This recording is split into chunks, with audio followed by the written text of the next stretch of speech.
Sebagian besar penyintas autoimun, seperti kita ketahui, adalah perempuan usia produktif. Sehingga pada 6 Agustus 2015 di Jakarta, Profesor Dr. Susana Yohana Yandise, selaku Menteri Pemberdayaan Perempuan dan Perlindungan Anak Republik Indonesia yang menjabat kala itu, memberikan perhatian serius dengan menetapkan September sebagai bulan kepedulian autoimun nasional. Dalam kesempatan tersebut, Menteri Pemberdayaan Perempuan dan Perlindungan Anak Republik Indonesia juga meresmikan Program Nasional Senyum Indonesiaku dengan 3 misi utama, yaitu yang pertama, membangun kesadaran masyarakat Indonesia tentang autoimun. Yang kedua, mendorong penerapan 5 dasar hidup sehat oleh keluarga Indonesia. Lalu yang ketiga yang tidak kalah penting adalah pemberdayaan ODAI atau orang dengan autoimun. Tidak hanya itu, Kementerian Pemberdayaan Perempuan dan Perlindungan Anak Republik Indonesia bersama Marisa Cardova Foundation juga memberikan apresiasi kepada para penyintas dan pemerhati autoimun inspiratif melalui acara Idolanesia Award Indonesia atau IAI yang diselenggarakan secara rutin setiap bulan September. Di tahun 2020 ini, IAI tahun ke-6 ditiadakan terkait COVID-19 sehingga digantikan dengan penyelenggaraan webinar edukasi autoimun maraton setiap hari Senin hingga Jumat sepanjang bulan Agustus hingga September 2020. 5 dasar hidup sehat atau LDHS adalah pola hidup sehat menyeluruh yang giat dikampanyekan oleh MCF untuk mendukung kesehatan keluarga Indonesia, khususnya ODAI. LDHS selaras dengan program Germas atau Gerakan Masyarakat Hidup Sehat dari Kementerian Kesehatan Republik Indonesia.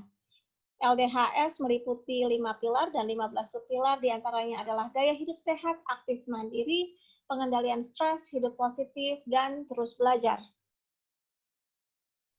MCF giat memproduksi sarana edukasi dalam berbagai bentuk, diantaranya adalah yang pertama, video edukasi yang diunggah di YouTube, salah satu judulnya seperti yang tertera pada layar dengan menampilkan narasumber pakar Profesor Arus Sudoyo yang merupakan penggagas dibentuknya MCF dan kini menjabat sebagai Ketua Dewan Pengawas MCF. Selain beliau juga sibuk sebagai Ketua Umum Yayasan Kanker Indonesia.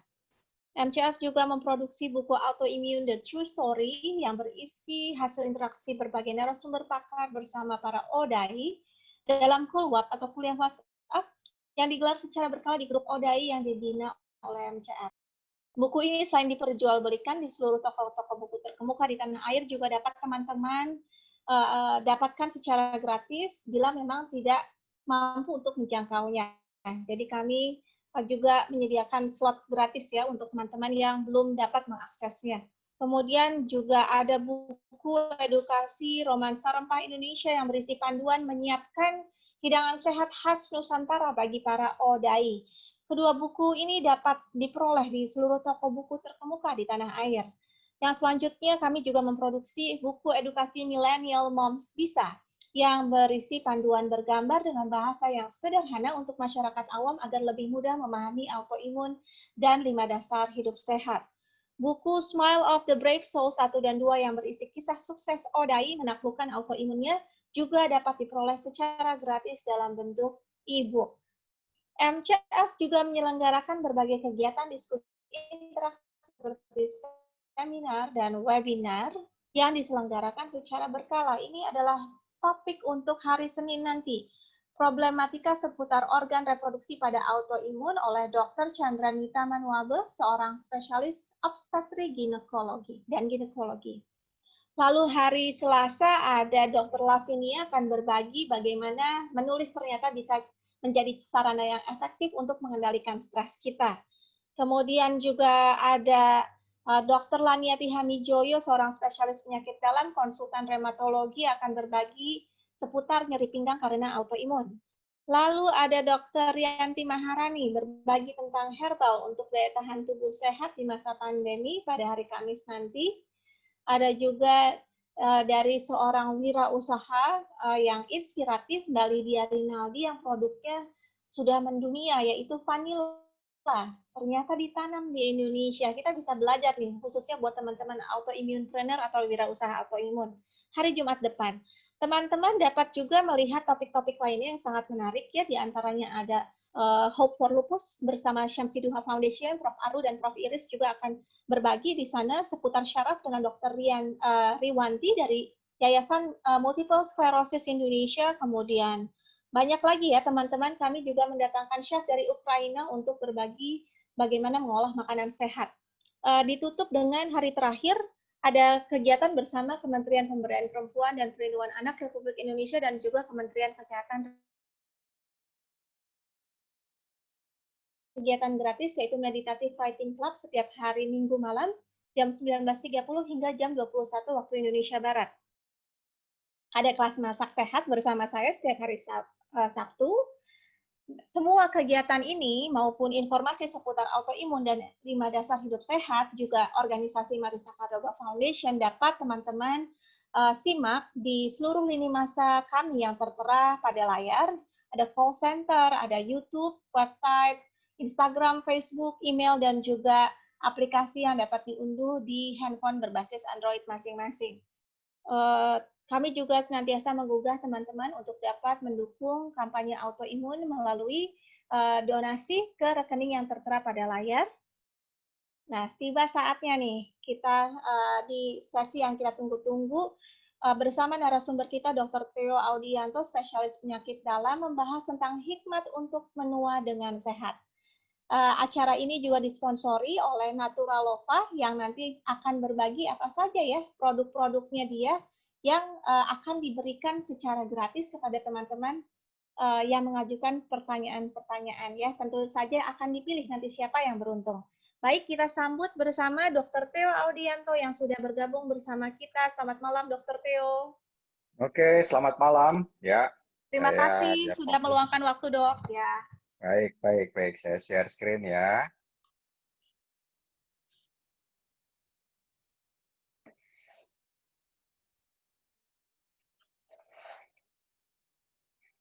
Oke.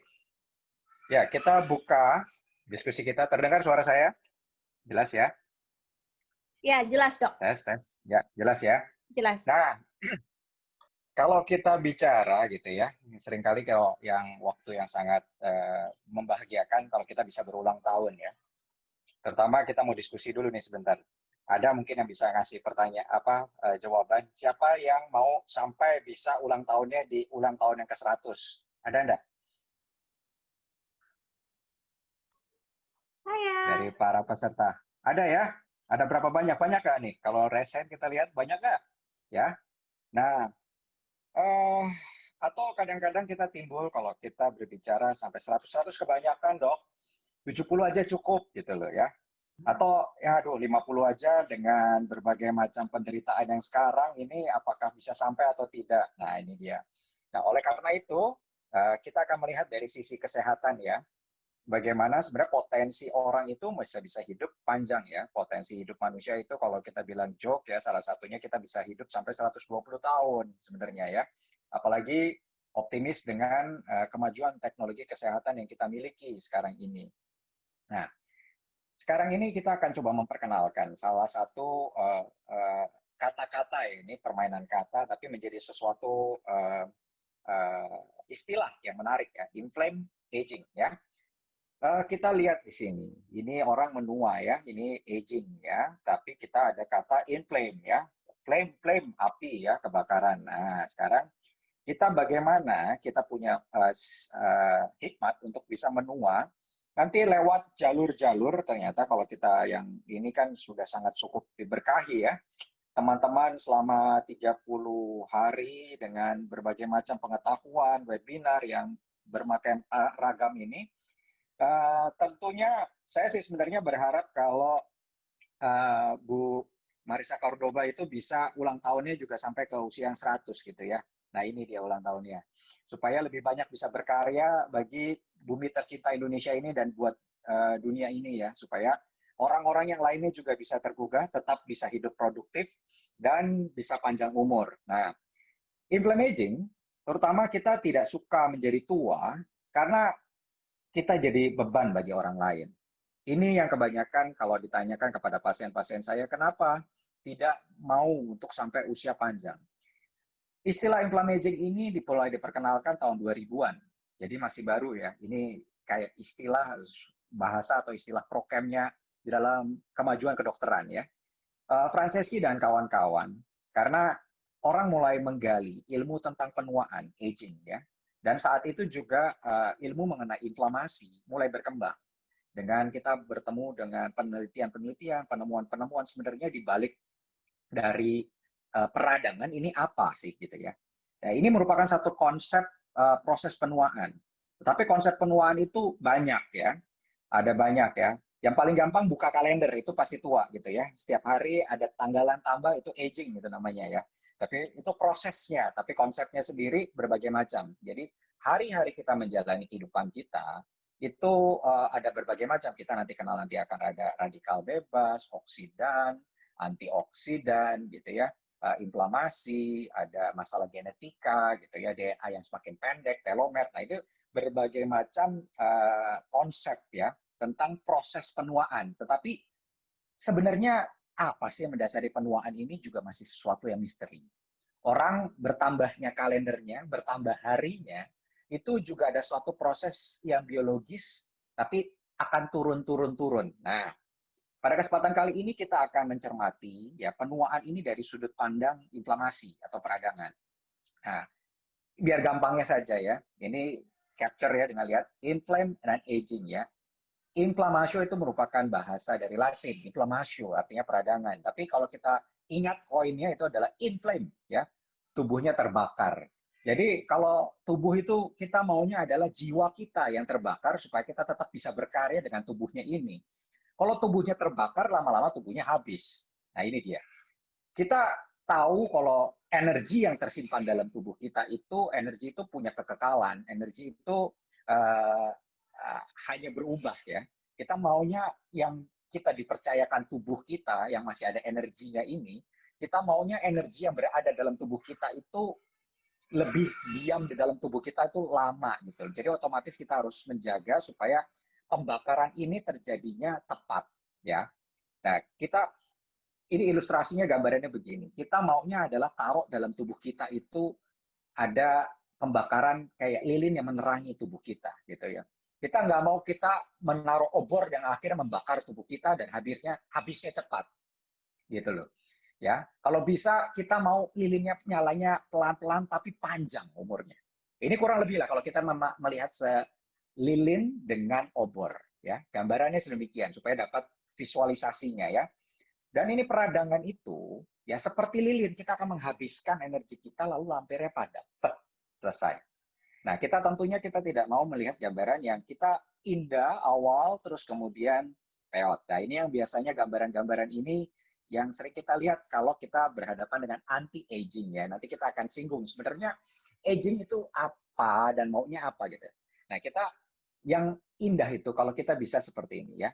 Aging, biological aging yang agingnya itu memang secara teoritis akan ketika kita dewasa kita tidak bisa mempertahankan kekekalan ya dalam hal ini, tetapi kita akan berangsur-angsur turun. Tapi penurunan itu sebiologis mungkin lah, ya sebaik mungkin.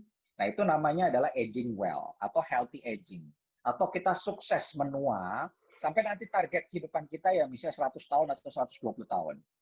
Angka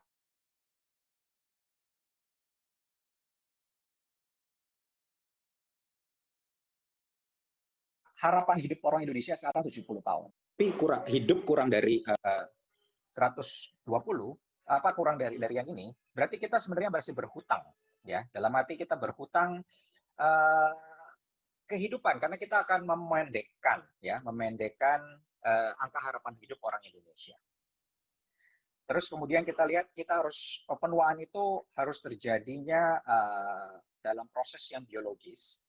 Penuaan prosesnya akan sehat dengan sehat ya. Kita harus memiliki badan yang sehat dan tubuh yang sehat ya. Kita harus juga memiliki jiwa yang sehat ya. Manusia itu adalah badan dan jiwa ya, nggak bisa diputuskan satu sama lain. Nah sekarang kita akan jelaskan mengenai peradangan atau inflamasi. Tentunya orang-orang autoimun ini kan imun gitu loh, imun daya tahan tubuh yang akhirnya dampaknya kepada inflamasi. Nah, sebenarnya peradangan itu adalah respon tubuh. Sebenarnya baik ya. Dalam rangsangan yang berbahaya. Jadi kalau ada sesuatu yang berbahaya, tubuhnya akan respon. Ya, baik itu terhadap kuman, kerusakan sel, iritan, polutan, dan zat-zat yang berbahaya. Yang melibatkan ini ada sel-selnya. Nah, ini sel-sel imun yang akan meresponi akan hal itu ya. Nah, dari respon itu dia mengeluarkan signal-signal. Nah, yang saya bilang tadi jalurnya itu banyak, pathway-nya banyak ya. Jalur-jalur yang mengaktifkan inflamasi ini ya. Begitu banyak banyak jalan ke Roma, begitu juga banyak jalan menuju peradangan, banyak jalan menuju inflamasi ya. Dan juga pembuluh darah terlibat dan kita akan katakan mediator-mediator inflamasi ya. Ternyata sel itu kalau dia sama seperti tentara ya atau polisi, kalau ada suatu stimuli dalam masyarakat atau ada kegaduhan, maka dia harus merespon terhadap hal itu. Maka dia harus ada koordinasi. Gambaran klasik dari peradangan itu adalah suatu tanda yang nggak enak ya. Kita dalam Latinnya ini ada tumor, rubor, calor, dan dolor gitu ya. Jadi ada bengkak, merah, ya, nyeri, panas, dan gangguan fungsi. Seperti kalau kita kebentur sakit, kita akan mengalami bengkak ya. Terus nyeri, ya, ada panas kita pegang di sana. Terus kemudian kita menggerakkan sendi kita akan terganggu. Nah itu adalah suatu proses peradangan yang besar yang kita bisa lihat. Tetapi kita harus perhatikan nantinya, melihat bahwa peradangan ini juga bisa terjadi pada sel-sel kita yang kecil yang ada di dalam. Nah, oleh karena itu proses inflammaging adalah teraktivasinya proses ini tanpa kita sadari dan proses ini menghabiskan energi kita sehingga mempercepat kematian, ya. Mempercepat penuaan itu. Nah, ini yang kematian di bawah 70 tahun di angka harapan hidup itu maka disebutnya adalah kematian prematur ya, yang sebenarnya kita bisa hindari. Nah, ini yang kita harus cermati bersama kaitan di sini supaya menjadi hikmat ya, yang kedepannya supaya kita bisa hari-hari kita ke depan. Nah, penuaan ini berkaitan dengan suatu proses peradangan kronik ya, atau proses peradangan yang jangka panjang ya. Nah, peradangan kronik ini mempercepat proses penuaan dan peradangan kronik itu meningkatkan timbulnya penyakit ya yang berkaitan dengan penuaan. Nah, penyakit-penyakit tua itu yang seringkali baik itu Alzheimer ya, jadi demensia ya, atau Parkinson disease ya, penyakit-penyakit tua, atau penyakit-penyakit kardiovaskuler ya, yang jantung yang nanti terjadi pada karena proses osteoporosis yang terjadi secara menahun ya. Nah itu yang proses-proses penyakit-penyakit karena tua ya, ya atau gangguan paru-paru pada yang proses penuaan itu yang penyakit-penyakit tua. Tetapi herannya kalau orang mengalami peradangan ini lebih dini, nah penyakit-penyakit yang tadinya terjadi di usia tua itu datangnya lebih dini. Nah ini akhirnya juga ada lagi proses dari penuaan sendiri. Itu sel imun kita ikut tua ya, jadi namanya immunosenescence ya. Imunnya jadi uzur, imunnya jadi tua. Nah, si sel imun yang tua ini menurunkan daya tahan tubuh sehingga proses peradangannya akan tambah tinggi. Nah, ini akan proses kayak lingkaran setan. Memang penuaan ini tidak bisa kita hindari, tetapi kita bisa siasati ya. Nah, ini gambaran konsepnya. Jadi orang penuaan ya, maka sel imun juga tambah tua. Dia jadi akan menjadi inflamasi. Nah, inflamasi yang di sini juga akan kita lihat ya semakin tua. Nah, ini penyakit kronis. Yang kita harus hindari adalah penyakit kronisnya. Nah, pada orang-orang yang memiliki penyakit autoimun, memang sudah teraktivasi akan jalur inflamasinya. Tapi dengan pengetahuan apa yang kita ketahui, kita memperbaiki cara hidup kita memperbaiki tubuh kita ini berespon terhadap inflamasinya. Jadi kita mendapatkan respon yang lebih adaptif. Ya. Nah, tubuh kita itu cukup pinter. Ketika kita ada respons, maka kita akan berespon. Ada stimuli, maka dia akan berespon. Nah, sementara kita hidup dan bernafas, oksigen kita itu dipakainya harus dipakai dengan benar. Jika tidak dipakai dengan benar, maka oksigen itu akan membakar ya. Kalau dia membakar, nah ini ada gambaran dalam sedikit molekuler ya. Jadi oxidative stress ini proses reaktif ya, akibat oksidasi yang tidak sempurna. Mengakibatkan ada molekul nih, kita lihat gambarannya molekul atom ya. Kalau dia tidak sempurna, dia kehilangan pasangan. Nah, kalau dia kehilangan pasangan, kayak orang ya, ini selalu menggoda gitu ya. Nah, dia kalau menggoda akhirnya memutuskan pasangan yang lain.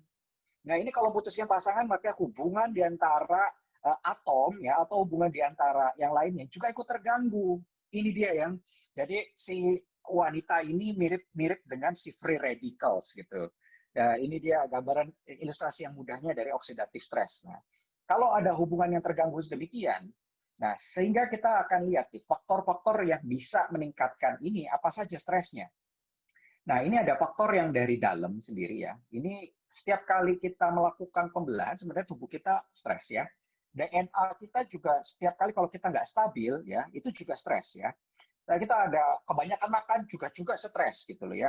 Terus kemudian kalau dia tidak bisa repair dengan baik, ini juga jadi stres. Ini yang di dalam tubuh kita. Di luar tubuh kita ya, macam-macam nih. Nah, kita kadang-kadang lingkungan kita ya, ada polutan, bagaimana kita makan kebanyakan jadi gendut ya, ini juga menghabiskan energinya. Karena makanan kalau cukup dia akan dipakai dengan baik. Tapi kalau makanan berlebih, kebakaran tubuh kita. Jadi pembakaran lebih banyak. Jadinya akhirnya sisa kelebihan itu menjadi rangsangan untuk terjadinya proses peradangan ya. Terus kemudian tissue damage, repair ya. Dan ini juga ada infeksi. Kita harus infeksi itu tubuh kita itu merupakan wadah yang sangat baik ya. Karena manusia itu terbentuk dari tanah. Jadi bakteri yang biasanya hidup di tanah menemukan unsur-unsur yang ditemukan juga di dalam tubuh kita, apalagi kalau masuk dalam pembuluh darah. Itu kaya sekali akan sumber energinya, jadi dia bisa pergunakan. Tetapi tubuh kita membentengi untuk tubuh kita itu sendiri menggunakan buat tubuh kita, untuk kehidupan kita. Ya. Sedangkan bakteri-bakteri atau yang lain itu hidupnya adalah sebenarnya berdampingan. Nanti kita akan singgung sedikit terhadap bakteri-bakteri baik yang ada di dalam tubuh kita, yang terutama yang kita banyak pelajari sekarang ini ada yang dalam usus ya, untuk membantu di dalam proses metabolisme kita, pencernaan kita supaya menjadi baik. Nah ini dia. Inflammaging itu juga keseimbangan dalam usus. Pada dasarnya kita kayaknya dicipta oleh Tuhan itu menjadi manusia yang memang harus sosial. Ya bukan sosial ya, tapi sosial. Kita harus makanan yang kita makan, kita akan pikirkan mana yang baik buat kita. Lalu sisanya itu akan dikonsumsi juga oleh bakteri-bakteri yang akan membuat pembusukan dan dia hidup berdampingan di situ. Dan hidup bakteri-bakteri ini juga akan memelihara keseimbangan itu ya. Dia memelihara sama-sama memelihara kesehatan usus. Ya, dalam mikrobiom ini terjadi ya. Jadi keseimbangan mikrobiota usus ini terjadi, jadi ada interaksi. Seperti kita miara apa ya? Bukan preman ya, jadi ada satpam yang menjaga kehidupan kita, kita hidup berdampingan dengan mereka. Dulu kita ketika di era antibiotik, kita semua bilang melihat bakteri itu adalah kuman, gitu loh. Sedangkan kuman itu adalah bakteri yang tidak semestinya berada dalam tubuh kita, dan ketika dia masuk, itu akan mengganggu kehidupan kita, dan itu dapat membunuh kita. Nah itu dia adalah kuman ya, sedangkan bakteri-bakteri itu dalam tubuh kita, sebenarnya kalau kita pelajari, lebih banyak jumlah bakterinya ketimbang jumlah sel dalam tubuh kita. Jadi memang hidupnya kita adalah bersama. Apakah itu kita menjadi sesuatu? Nah kita yang menjadi diri kita adalah diri kita bersama dengan kuman-kuman juga yang ada di kita. Karena bakteri usus ini seseorang ya satu. Halo, ya lanjut. Seseorang dengan seseorang yang lain. Oke. Seorang dengan seorang yang lain ini menjadi keunikan ya. Jadi mikrobiota dalam satu orang itu berbeda dengan orang yang lain. Ini menunjukkan identitasnya bagi dirinya dia sendiri. Nah itu dia yang keunikan. We are what we eat. We are what bacterial we identified gitu ya. Jadi dalam hal ini kita membutuhkan keseimbangan. Ya, keseimbangan di sini kita akan berbicara dalam mediator ya. Kita akan kenali ini adalah pro-inflamasi, yaitu merangsang terjadinya peradangan, dan juga anti-inflamasi. Jadi dia antinya terhadap peradangan tersebut. Di dalam tubuh kita ada dua hal ini. Ya, oleh karena itu kita harus melihat keseimbangan ini harus terjaga dalam tubuh kita. Tubuh kita itu yang penting adalah respon yang baiknya. Bukan hanya kita takut, oh ini bakalan ini. Tapi kita stres itu, yang baik adalah eustress. Yang jelek namanya distress. Tetapi kita perlu tekanan. Sama seperti kita akan berdiri perlu tekanan, kalau nggak kita akan tergelincir dalam bumi ini gitu ya. Kita perlu untuk ada tekanan untuk menjaga kita berada di satu keseimbangan. Ya, itu dia yang kita pentingkan ya. Jadi kita harus mendapatkan stres yang baik. Jadi eustress. Nah, radikal bebas yang merusakkan ini itu menjadi inflammaging karena si radikal bebas ini akan mengganggu ya sampai memecahkan juga bagian yang paling penting dalam tubuh kita itu adalah DNA. Ini adalah software-nya di dalam tubuh kita yang mengatur segala macamnya. Ketika DNA ini rusak, maka program dalam tubuh kita mengalami kekacauan. Nah, ini dia. Terus kemudian kita akan kenali setelah dari DNA itu, oksigenasi itu diaturnya sama mitokondria ini, ya. Nanti kalau mitokondrianya juga sistemnya rusak, DNA-nya rusak, ini menjadi banyak hal. Yang kita tahu penyakit-penyakit seperti gagal jantung. Nah, itu mitokondrialnya rusak, DNA-nya di dalamnya rusak. Akhirnya kegagalan otot-otot itu dalam melakukan fungsinya untuk bergerak ya. Nah, ini dia. Jadi akhirnya memompanya akhirnya lemah gitu ya. Nah, dari mana nih radikal bebas? Kita bisa mendapatkan dari lingkungan kita, ultraviolet ya. Kita senang matahari, bahkan kadang-kadang orang-orang sekarang kekurangan vitamin D, tetapi matahari yang diperlukan adalah UV-nya ya. Tapi kadang-kadang kita mendapatkan ultraviolet ya, inframerahnya gitu. Itu akan jadi merusakkan. Kita perlu stres tapi yang pilih yang baiknya ya. Stres di dalam lingkungan yang over stress, apalagi sekarang di masa pandemi ya. Stres mau makan apa, stres keluar takut COVID ya. Stres kebingungan untuk makanan yang sekarang ini, jadi makan apa adanya, takut makan banyak, takut gendut, takut makan kurang, takut COVID. Nah, ini yang membuat kita lebih pusing lagi. Nanti mungkin kita bisa diskusikan ya di dalam hal ini. Sehingga ujung-ujungnya nanti berdampak kepada penyakit-penyakit yang berkaitan dengan penuaan. Oke. Nah, ini keseimbangan yang kita inginkan ya. Jadi pro-inflamatorinya jangan tinggi-tinggi. Jadi kita maunya adalah berada di dalam keseimbangan seperti ini. Nah, ini akan menjadi adaptive aging. Kita akan beradaptasi dengan proses penuaan kita. Ini adalah wisdom-nya. Ya, kita perlu mencermati. Kita punya hikmat, kita punya pengetahuan, tapi kita juga tahu bagaimana harus beresponnya. Sehingga kita menunda ya proses dari terjadinya penyakit. Sehingga kita bisa menikmati ya. Hidup itu panjang, tapi kalau hidup itu dikasih 100, dok, jangan 100. Karena 90 saya udah susah hidupnya. Nanti longevity-nya tidak akan bernilai. Jadi kita ada extension, perpanjangan hidup, dia harus ditambahkan juga quality of life-nya. Jadi dua-duanya kita akan berdampak. Nah, di dalam kita bernafas, hari-hari kita, kalau kita bisa menarik nafas, berarti kita hidup. Kalau kita sudah menghembuskan nafas terakhir, berarti kita mati. Demikian juga di dalam nafas, kalau kita menarik nafas itu, sebenarnya yang kita mau nafasi adalah setiap sel di dalam kehidupan kita. Di dalam setiap sel kehidupan kita, itu kita memasukkannya dalam satu organel penting yang namanya adalah mitokondria. Nah, organel mitokondria ini yang menentukan longevity kita. Ketika sel kita masih tetap mau bernafas, maka dia akan tetap hidup. Tetapi kalau mitokondria kita ini ya tidak mau bernafas lagi akibat dia rusak, tetapi kemampuan mitokondria memiliki mitofagi. Akhirnya dia repair ya. Dia bisa repair. Ya, dan dia bisa membereskan radikal-radikal bebas, reaktif oksigen spesiesnya. Ini adalah kemampuan yang harus dilatih ya. Kita latih pernafasan, kita berolahraga, kita memasukkan antioksidan, kita konsumsi makanan yang baik. Nah, ini akan membantu sekali supaya mitokondrial kita menjadi lebih baik. Ya, ini fungsi dari mitokondrialnya ya. Jadi kita bisa masuk ke dalam mitofagi yang baik. Tetapi kalau pada gambaran ini, aging-nya menyebabkan mitofaginya yang jelek. Sehingga ketika menikah mitofaginya yang jelek, kita mendapatkan ini adalah gambaran dari mitokondrial yang bagus, yang warnanya hijau ya. Sedangkan ini mitokondrial yang rusak. Jadi kalau makin banyak mitokondrial yang rusak, sel-sel kita mengalami kerusakan dan mengalami kematian. Akhirnya sel itu akan stres. Dia akhirnya sel itu maunya bunuh diri. Dia bilang saya lebih baik mati. Karena saya tidak sanggup lagi menahan beban berat ya daripada kehidupan ini. Nah, ini dia yang seringkali kenapa sel itu kita harus pahami, yang kecil-kecil dalam tubuh kita mengalami stres ya, tanpa disadari kadang-kadang kita sudah membuat sel-sel dalam tubuh kita itu mengalami stres yang demikian.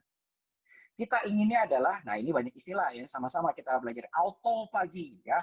Dia menggantikan ya, dia makan yang jeleknya gitu ya. Jadi jangan sampai ini autofagi perbaikan, autoptosis mati. Nah, kita maunya adalah ketika dia dapat stres, larinya ke sini.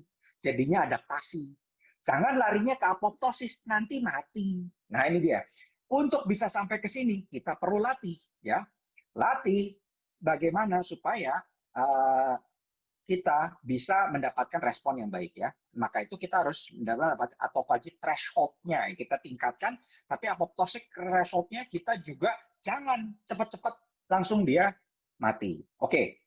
Nah, sekarang kita bicara sedikit singgung tentang COVID ya. Kenapa orang-orang COVID ini sekarang menarik sekali ya, karena ketakutan dikit-dikit keluar, belum lagi di Jakarta udah mulai SPB dengan segala macam polemiknya gitu ya. Nah, sekarang kalau kita masuk dalam inflammaging, maka daya tahan tubuh kita sudah mengalami gangguan. Nah, orang yang mengalami gangguan di sini, ya, ini pun imun selnya juga ikutan tua ya.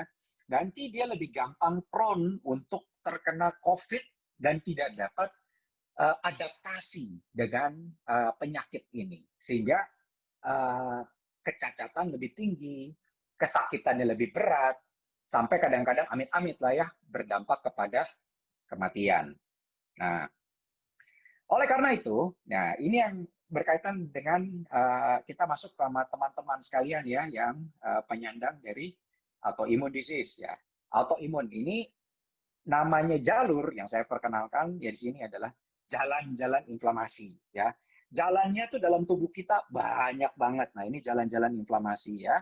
Nah, jalan-jalan inflamasi yang sebenarnya pada pasien autoimun, contohnya adalah rheumatic arthritis ya. Nah, rheumatic arthritis ini sudah mendatangkan akhirnya dia adalah inflamasi. Jadi proinflamasinya tinggi terus ya, proinflamasinya tinggi terus ya.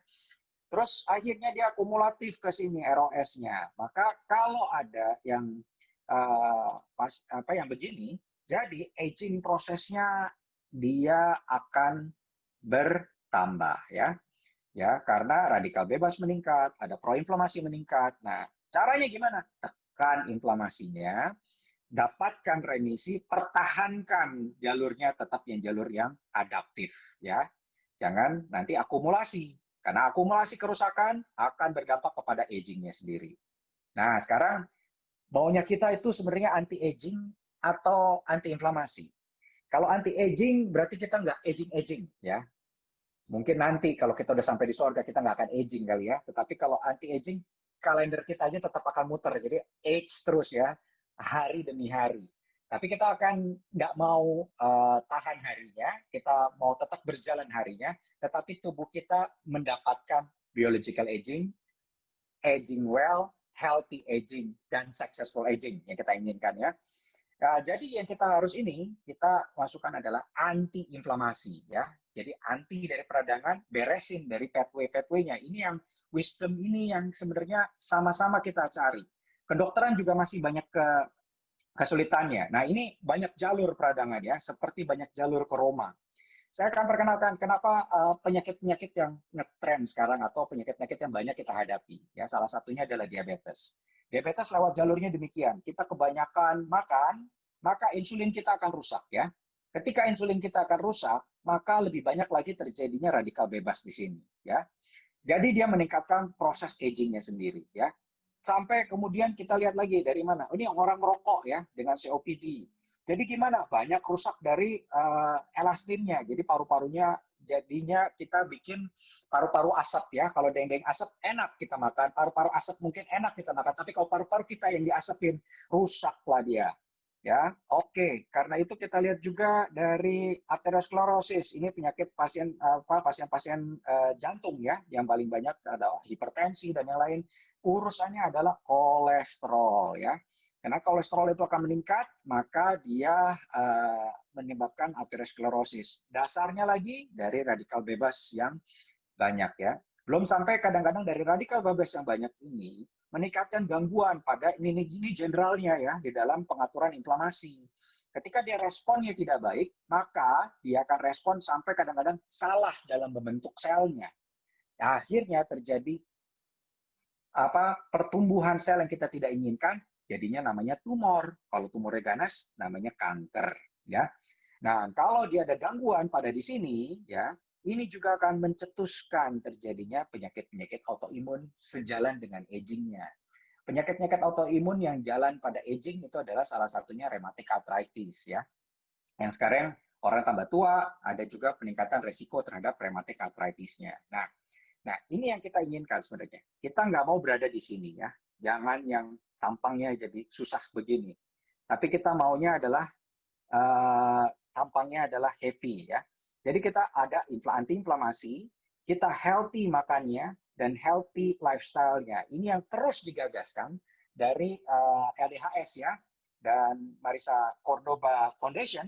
Ini sangat-sangat mengajarkan kita untuk kita juga bisa menurunkan angka kesakitan kita, dan kita bisa memberikan dampak kepada orang lain yang lebih banyak, ya.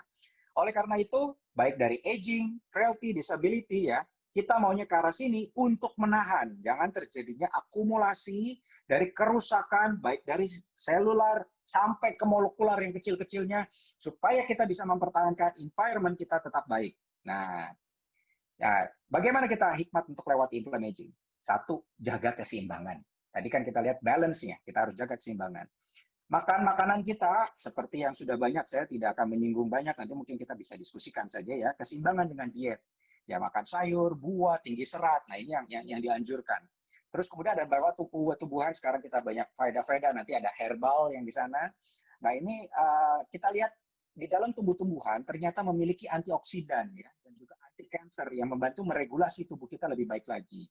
Dan sekarang yang lagi sedikit kita highlight, yaitu adalah probiotik dan prebiotik, ya.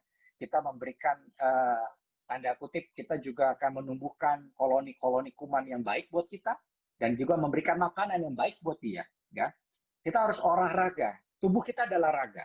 Kalau raga kita tidak dilatih, maka raga kita akan rusak, ya. Jadi use it or lose it. Kita latih raga kita supaya raga ini akan memiliki efek adaptif, ya. Dia memiliki daya adaptasi, ya. Nah, kedua, bagaimana untuk kita kan tadi masalahnya adalah sel kita butuh bernapas. Tetapi kadang-kadang kita lupa melatih pernapasan kita. Bisa melatih bernapas dari latih raga kita, termasuk latihan yang bernapas. Salah satu latihan itu adalah latihan kardiovaskuler. Termasuk juga latihan-latihan lebih memusatkan kepada pernafasan. Sehingga kita mau menghantarkan nafas kita itu sampai ke dalam sel kita. Sehingga dalam sel kita juga dapat menggunakan oksigen itu untuk bernapas dengan baik, tidak disia-siakan. Dan kemudian kita atasi stres. Ubah stres yang negatif menjadi stres yang positif.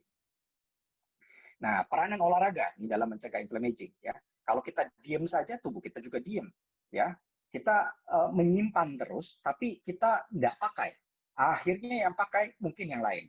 Jadi akhirnya terjadi proses macrophage inflammation, jadi dimakan oleh sel-sel imun kita. Jadi meningkatkan peradangan. Loh, badan kita, otot kita. Sebenarnya kalau kita masuk, yang kerja nomor satu adalah otak, kedua adalah otot. Baru kita menjadi karya, ya.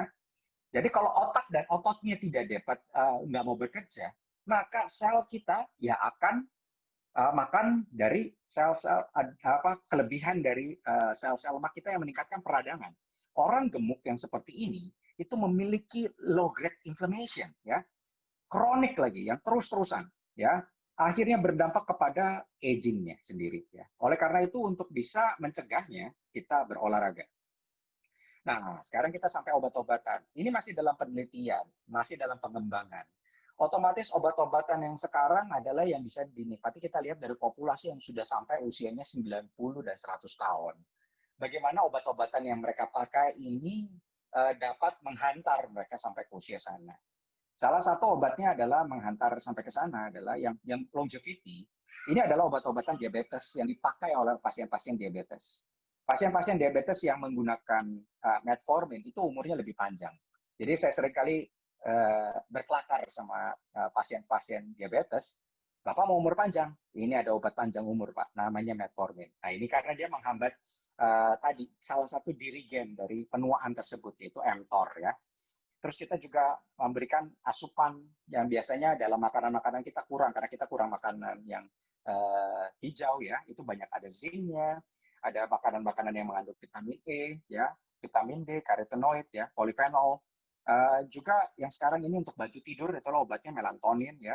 Terus kemudian ada obat juga resveratrol, dan ini obat-obatan yang baru yang sedang lagi diteliti, yaitu nice to know saja, kurang lebih begitu, ya. Supaya kita akan terapkan ini dalam kehidupan kita hari demi hari, ya. 5 dasar hidup sehat lagi yang kita ingatkan lagi ya. Gaya hidup sehat, pilih makanan yang sehat ya, pemeriksaan yang berkala, menjaga kebersihan, kita aktif mandiri, olahraga 30 menit setiap hari ya. Lewatin 150 menit ya, minimalkan 150 menit dalam 1 minggu ya. Menanam bahan makanan sendiri supaya kita tahu makanan kita tanam yang terbaik buat kita ya. Mengendalikan stres, kita beribadah ya. Komunikasi yang positif, belajar manajemen waktu, terus mau belajar. Jadi setiap hari kita terus belajar ya, karena ilmunya ini terus berkembang ya. Data-data itu terus berkembang ya. Kita hidup positif, menyeimbangkan otak dan hidup cerdas ya. Mari kita memberikan dukungan juga bukan hanya bagi diri kita, supaya kita nggak sendirian. Apalagi kalau di tengah COVID begini sendirian, yang kita harus bersama-sama supaya kita bisa sampai ke target kita minimal adalah 100 tahun. Oke, terima kasih. Terima kasih Dokter Theo paparannya. Kita jadi tambah terbuka ya wawasannya teman-teman. Dok, kita sudah ada beberapa pertanyaan. Mungkin kita langsung masuk aja ya ke sesi tanya jawab. Ini ada dari Dokter Eli Arsita, spesialis penyakit dalam. Beberapa artis dan contoh foto before after setelah penurunan berat badan dari gemuk ke langsing, banyak yang tampak lebih banyak cadangan tubuh kan? Apakah diet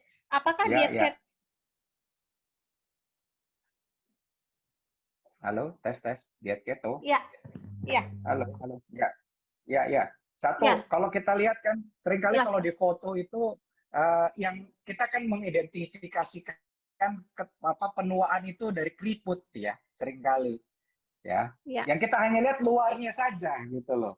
Belum tentu dalemannya gitu loh. Nah itu kan kadang kita akan cek di sana, kalau kita pakai timbangan yang itu kan ada parameter beberapa, kadang-kadang usia, umur kronologik dengan biologik. Orang yang lebih kurus dengan massa lemak yang lebih rendah, maka dia akan memiliki umur biologik yang lebih rendah ya. Nah, itu kita lihatnya di situ. Tapi kalau kita lihat yang sebelumnya cabi gitu ya, dia tanda kutip ya, dia ayu gitu ya. Tetapi ketika dia menurunkan itu, tetap saja lapisan lemak yang turun di situ akan kisut. Jadi seringkali kita melihat, loh kok dia tambah jadi tua? Ya karena biasa kita melihat dia bulat gitu loh. Terus kemudian kalau dia ada tirus, maka kelihatan menjadi tua ya. Ini dia. Tapi proses kita harus lihat juga kemudian ini orang hanya mendapatkan dari penampilan saja, karena orang demi kurus itu seringkali memperolehnya dengan cara yang tidak sehat. Ya, pokoknya harus dapat tampil di foto, ditunjukkan di dalam publik, dia turah kurus. Tapi apakah dia menjalani prosesnya dengan baik atau tidak? Karena proses penurunan, dia menambah stres bagi tubuhnya dia, apakah itu menjadi stres yang baik atau stres yang tidak? Nah, sekarang ini yang menjadi polemik ya sekarang adalah keto diet ya, ketogenic diet. Ketogenic diet pertama kali dikembangkan adalah pada anak-anak yang mengalami kejang-kejang ya, epileptik ya. Jadi memberikan bagaimana nutrisi ke otak tanpa lewat dari glukosa. Ketika dia ada glukosa yang terlalu tinggi, maka otaknya akan kejang-kejang gitu. Nah, sekarang apakah ya, kita membutuhkan lemak? Oke, kita membutuhkan lemak. Kita kadang-kadang waktu sebelum ini kita agak parno, semua lemak adalah kita yang tidak baik. Tapi kita membutuhkan lemak-lemak sekarang dari medium chain. Yang kita turunkan adalah karbohidratnya. Ya. Karbohidratnya kita turunkan, tetapi kalau untuk long term, apakah ketogenic diet baik atau tidak, selama anak-anak yang ini kita ikuti cukup baik ya. Tetapi yang banyak berkembang sekarang adalah intermittent fasting. Karena NNJM di dalam publikasi yang besar 1 tahun terakhir ini dan juga di para ahli-ahli di dunia mulai meneliti bagaimana longevity itu dengan calorie deprivation ya. Tetapi kita masih melihat bahwa diet yang terbaik itu adalah diet yang seimbang. Ketogenic diet saya tidak bisa lihat ya, sekarang ini hanya baru bukti-bukti kecil, hanya kita tidak bisa pastikan bahwa setiap populasi kita pukul rata bisa mendapatkan kebaikan dalam hal ini. Tetapi kalau kita menggunakan medium chain dengan lipidnya, kita turunkan glukosanya, beberapa proses inflamasi, contohnya ada pasien-pasien dengan GOUT, itu kita rubah sedikit dia ke arah ketogenic diet, itu peradangannya atau serangannya menurun ya. Dan itu kita merubah gaya hidup, tetapi belum kita bisa rekomendasikan ya. Kalau purely ketogenic ini oke atau tidak. Nanti kita lihat sekitar 10 tahun atau 15 tahun ke depan atau 20 tahun ke depan bagaimana hasilnya dari orang-orang yang mengalami hal ini. Karena penelitian di bagian diet ini sendiri juga banyak biasnya. Oke, itu yang saya bisa jawab sih. Terima kasih Dr. Theo. Yang selanjutnya dari Pak Bagus dan Ibu Reta di Depok. Apakah treatment laparoskopi dapat mempengaruhi terjadinya inflammaging? Seberapa efektif kegiatan fitness dapat memperlambat inflammaging? Terima kasih, Dok. Oke, ya, laparoskopi. Laparoskopi itu pasti ada indikasinya, ya. Indikasinya pasti ada sesuatu yang ada di dalam, ya. Apalagi kalau ada usus buntu atau ada peradangan di dalam, itu yang sebenarnya menyebabkan inflamasi, ya. Jadi itu proses inflamasi. Nah, laparoskopi itu dia mencoba untuk mengeluarkan permasalahan tersebut, ya. Jadi inflamasi adalah upaya kita untuk mengurangi proses peradangan yang ada di dalamnya. Jelas ya sampai di sini ya. Dan kita juga meminimalisasi perlukaan. Otomatis kita mengurangi dampak dari peradangan yang lebih berat. Ya, jadi kita lukanya kan kecil-kecil kalau kita melakukan laparoskopi ketimbang kita dengan konvensional kita buka lukanya lebih besar. Ya. Terus kemudian fitness. Nah, sekarang fitness itu upaya untuk menjadi fit. Kebugaran ini fitness itu biasanya ada 3 latihan ya. Satu latihan kardionya, kedua ada latihan pembebanan, ketiga ada latihan elastisitas. Nah ini kalau kita kerjakan dengan porsi yang tepat, kita tidak menjadi cedera, dan kita melakukan itu dengan ritmis, dan kita juga memberikan waktu-waktu kita juga untuk istirahat dan exercise yang tepat. Biasanya kita alternate day atau ada dalam satu hari dalam satu minggu 5 hari atau 4 hari dengan 3 hari resting, itu akan mendapatkan optimalisasi. Karena kalau fitness yang terlalu panjang, ini juga ternyata ada beberapa penelitian menunjukkan bahwa kurvanya jadi tidak efektif. Ya. Jadi contoh kalau lari, ya orang yang lari sekitar akumulasi dalam satu mingguan itu sekitar 20 sampai 50 kilo dalam per minggunya, ini mendapatkan benefit. Tapi di atas itu diragukan benefitnya. Ya, karena tingkat stresnya dengan istirahatnya, recovery-nya, ini akan berdampak jadi justru menambah inflammation-nya. Tapi harus dilihat lagi penilaian itu per orang, individualnya kembali. Ya, kurang lebih besarnya kita ngikutin adalah populasi yang besarnya seperti itu. Kecuali kita adalah orang yang tertrain dari mudanya, ya itu berbeda, terlatih. Oke? Baik, Dok. Yang selanjutnya dari Ibu Zafiera Meika di Tasik, Dok. Selain dari environment yang toksik dan kurangnya gaya hidup sehat yang dapat menyebabkan sel di tubuh mati, apakah mitos atau fakta bahwa marah bisa mematikan sel otak?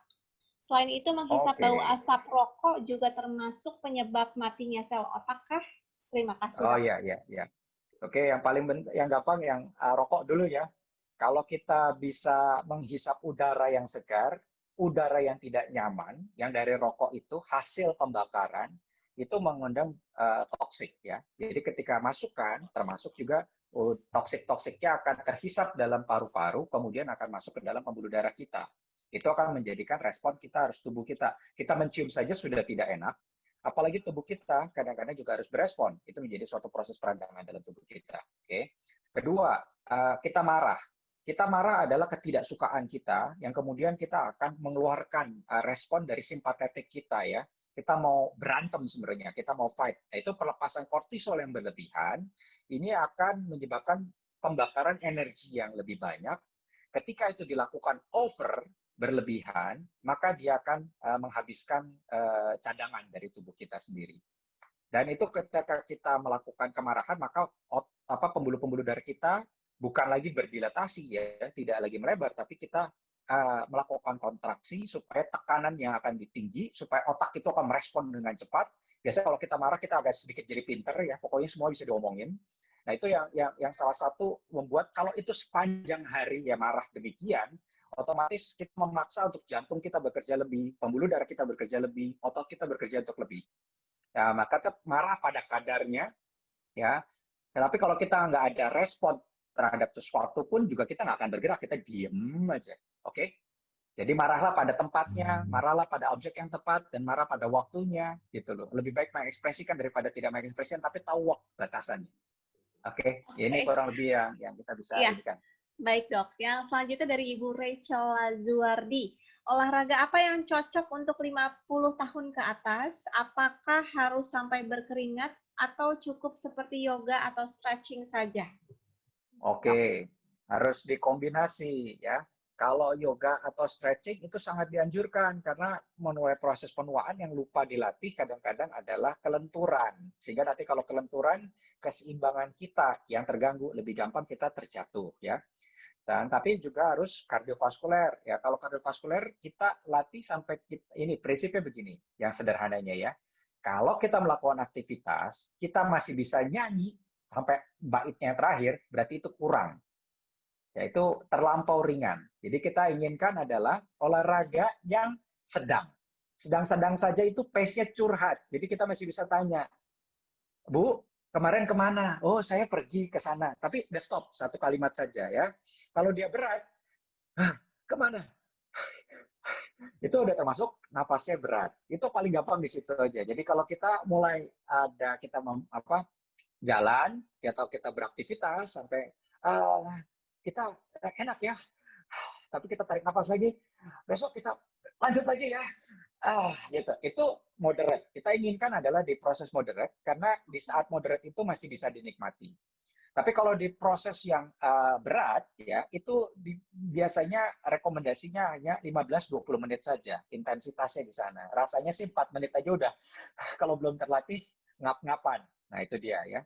Jadi kita latih di situ supaya kardiovaskuler kita tetap. Nah, kardiovaskuler itu pentingnya adalah melatih otot jantung kita lewat dari pembuluh darah kita untuk menghantarkan oksigen yang kita hirup sampai ke selnya. Supaya sel itu bisa ambil oksigennya, bisa ambil energinya. Dan dia bisa pakai untuk aktivitasnya dia. Kita mau sel kita hidup, kita kasih makan sama dia. Nah, kardiovaskuler itu adalah melatih aliran darahnya sampai ke tempatnya. Oke? Nanti otot itu harus dilatih lagi kekuatannya. Kalau otot selain dari kuat, dia harus latih juga dengan kelenturannya. Kalau dia kuat tapi nggak lentur, bisa jatuh atau putus. Ya, kita itu manusia ya, kerasnya di dalam, luarnya lembut. Nah itu dia. Baik dok, iya. Terima kasih dok. Yang selanjutnya dari Ibu Sri. Bagaimana dengan puasa yang dijalankan rutin, misalkan seminggu sekali? Bolehkah untuk lansia, dok? Boleh. Itu ternyata kita mulai pelajari salah satu longevity atau umur panjang itu adalah puasa yang mungkin orang-orang dulu sering sebutnya adalah puasa Senin Kemis kali ya. Jadi sekarang itu salah satu yang dipublikasikan adalah puasa 2 hari dalam 1 minggu. Ya, atau itu yang dia dalam 2 hari itu dia lakukan puasa ya, tergantung pilih aja harinya gitu ya. Dia beresin di sana karena dia melatih tubuhnya untuk dalam state yang kekurangan sehingga dia melakukan belajar untuk memakai secukupnya. Kemudian kita akan masukin lagi untuk repair ya, gitulah. Itu dia alternatif yang seperti itu. Ternyata tubuh kita harus dibuat seperti ombak ya. Jadi ada gelombangnya. Kapan gelombang pasang, gelombang rendahnya gitu. Itu mirip sekali dengan alam gitu loh. Jadi tubuh kita harus belajar sama alam yang sepertinya wisdom ini sudah diketahui oleh para nenek moyang kita gitu ya. Ternyata tapi dalam masa industri kita terlampau sombong kali dengan pengetahuan kita yang baru kita punya nama barunya, sedangkan wisdom-wisdom yang dulu-dulu itu kita kurang gali. Nah, ini yang kita ternyata baliknya akhirnya kita temukan dengan uh, penelitian dan alat-alat ukur yang baru ternyata ada dampaknya. Jelas, kita bisa mengukurnya sekarang. Itu bermakna Ya. sekali. Baik, Dok. Dari Ibu Maria, apakah orang dengan autoimun cenderung lebih cepat tua, Dok? Orang dengan autoimun iya memiliki resikonya karena orang yang hidupnya baik ya, kalau dia hidupnya tetap baik nih, tapi masalahnya orang autoimunnya sekarang sudah diedukasi dengan baik sama Ibu Marisa dan teman-teman, sehingga umurnya bisa lebih panjang ketimbang orang yang katanya sehat tetapi dia makan sembarangan, gaya hidupnya tidak sehat, dia malah mengalami peradangan kronik yang lebih besar ketimbang autoimun yang sekarang. Nah itu dia Ibu. Jadi kita nanti akan lihat ternyata nanti warga LDHS ini ya, warga dari autoimun ini umurnya bisa lebih panjang. Amin, amin, amin. Iya, Iya, yang karena selanjutnya. Iya. iya, ya karena ilmunya dikasihin semua di sini, sedangkan yang dari sana merasa belum butuh gitu loh. Nanti kalau udah kena batunya baru gitu. Iya, iya, iya, iya. Amin ya, Dok ya. Yang selanjutnya ini dari Ibu Agustina. Dengan Ya, obat-obatan yang saya minum, side effect-nya bertambah berat badan dan juga moon face. Nah, ini cara ya. mengatasinya gimana ya? Ya, itu steroid ya. Biasanya kan tadi kita bilang kalau marah itu keluar dari steroidnya, tapi steroid itu bagus ya karena kita mau marahin si selnya. Ngapain sih kamu ikut-ikutan gitu loh. Autoimun itu kan ada sel yang kerjanya nggak pada tempatnya gitu ya. Jadi ditekan dulu. Nah, nanti suruh dokternya yang atur ya. Nanti supaya kapan kita harus ngomelin itu sel-sel, ketekannya kapan kita supaya tekanan itu juga dibilang kalau selnya cepat insaf ya dia lebih dapat remisi. Jadi obatnya bisa kita turunkan. Nah, itu yang penting keseimbangan ya. Kalau keseimbangan kita harus tanya yang ahlinya. Jadi biasanya nanti itu sangat-sangat tailor ya. Jadi kayak tukang jahit kita nilainya. Berapa banyak kebutuhan yang kita akan perlukan. Itu salah satu Baik, memang Dok. efek samping dari obat-obatannya ya. Ya, terima kasih, Dok. Yang selanjutnya dari Nuri di Bontang. Apakah sering nyeri kepala itu bagian dari inflamasi juga dan bagaimana cara meminimalisirnya? Baik, baik ya. Nyeri kepala ini banyak ya, sangat-sangat subjektif. Tetapi nyeri itu menjadi satu tanda ya. Tadi dari peradangan salah satu nyeri ya. Karena kita nggak kelihatan merahnya di mana, bengkaknya di mana, atau apanya gimana. Kadang-kadang gangguan sedikit timbul suatu nyeri, ya kita harus mulai lihat. Kenapa dia nyeri? Pasti dia tidak seimbang, ya. Kenapa dia nyeri? Pasti dia mengeluarkan suatu signal yang tidak enak gitu ya. Nah, peradangannya bisa timbulnya karena stres satu, ya stres dari pikiran sendiri, ya atau kadang-kadang kita pikiran jadi mumet itu bisa itu jadi psychological stressnya sendiri. Nah, atau kadang-kadang kita sekarang ini berada dalam posisi tertentu seringkali membuat ketegangan di otot-otot di sini. Nah, itu menimbulkan juga tension headaches ya. Itu juga bisa. Tapi saya akan beritahukan kalau tanda-tanda alarm atau tanda-tanda bahaya dari nyeri kepala adalah nyeri kepala yang skalanya tinggi sekali ya. Jadi kalau 10 mati, mungkin 9 atau 8 itu udah cukup berat. Itu sebaiknya konsultasi ya. Nyeri kepala yang berlangsung lebih dari 4 jam, ya silahkan konsultasi. Nyeri kepala yang disertai dengan pandangan merasa gelap, ya atau ada gejala-gejala ikutan yang lainnya, itu silahkan konsultasi. Ya, baik Dok. Sebelum kita lanjutkan ke pertanyaan selanjutnya, saya ingin mengundang Mbak Alia dari Naturalova yang akan memberikan giveaway buat teman-teman kita yang beruntung nih, para penanya yang beruntung. Mbak Alia mungkin bisa dipilih siapa penanya yang beruntung ya sambil kita lanjutkan ke pertanyaan berikutnya. Ya, apa kabar Mbak Alia? Ya, sehat-sehat selalu ya. Ya, Mbak Alia. Ya. Mbak Alia nih pejuang, ya, Mbak Alia pejuang psoriasis, terus aktif sekali berkarya ya sampai melahirkan produk Naturalova dari tahun berapa Mbak? Dari tahun 2008-2009, udah lama banget sebenarnya. Iya. Waduh. Nanti Mbak Alia akan membantu kita untuk memilih siapa penanya yang beruntung ya Mbak Alia ya. Sambil mau dari Mbak Marisa aja nih? Dari Mbak Alia aja. Nanti dipilih Mbak Alia sambil kita lanjut ke pertanyaan berikutnya ya Mbak. Nanti di akhir kita umumkan ya. Oke. Terima kasih Mbak Alia. Ya. Yang selanjutnya Mbak Sri Utami, dok mau tanya, saya ada peradangan lutut, bagaimana pendapat dokter tentang berjemur, kaitannya dengan inflammaging mungkin dok? Oke, ya. Nyeri lutut itu banyak hal ya. Misalnya dari tadi, salah satunya rematik artritis juga bisa menyebabkan nyeri lutut ya. Terus kemudian asam urat, yang padahal jarang nih pada wanita, tapi semuanya kadang-kadang orang membilangnya kalau nyeri lutut semuanya jadi asam urat. Padahal itu paling kecil kemungkinannya ya, kalau pada wanita. Tapi kita harus pikirkan adalah peradangan-peradangan sendi yang lainnya. Tapi wanita, kalau dia kelebihan berat badan, atau pernah cedera, atau di usia paruh baya, ini paling banyak adalah terjadinya osteoartritis ya. Osteoartritis itu adalah peradangan sendi yang karena prosesnya degeneratif atau proses penuaan. Nah, ini berkaitan sekali dengan respon imunnya. Salah satu berjemur itu meningkatkan adalah imun sistem lewat dari metabolisme vitamin D. Ya, kalau vitamin D-nya kita baik, maka respon imun kita menjadi lebih baik. Jadi proses rehabilitasi atau proses adaptasi kita menjadi lebih baik. Itu saja yang saya bisa inikan. Tapi kita mesti lihat telusuri lagi proses apa yang mendasari terjadinya peradangan di sendi tersebut. Kalau memang dia kelebihan berat badannya kita turunkan. Tapi nanti proses adaptasinya, sel-selnya, repair-nya, kemudian kekuatan dari ototnya, itu diperlukan juga vitamin D untuk dapat fasilitasi ya dalam proses tersebut. Ya, untuk jamnya sendiri, dok, ya seperti ya, yang jamnya ini yang selalu banyak kontroversial ya. Ada yang bilang jam 10 atau jam berapa gitu ya sekarang ya. Kalau kita lihat kita hidupnya untungnya di Khatulistiwa. Kita pembagian mataharinya benar-benar 12 jam ya.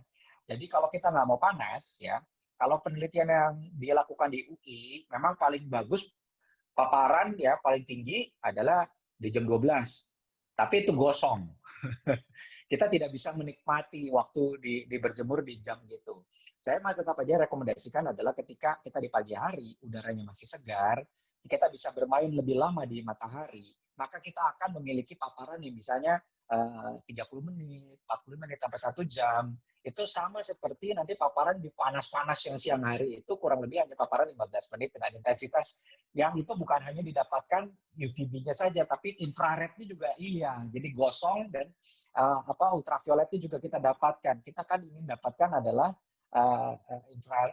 UVB-nya. Kita berada di Khatulistiwa, jadi derajatnya sendiri juga sekitar jam 7, jam 8 dan sudah mulai ada intensitas yang mulai meningkat. Di situ yang saya bisa inikan supaya kita bisa menikmati udara segar dan tidak perlu kepanasan.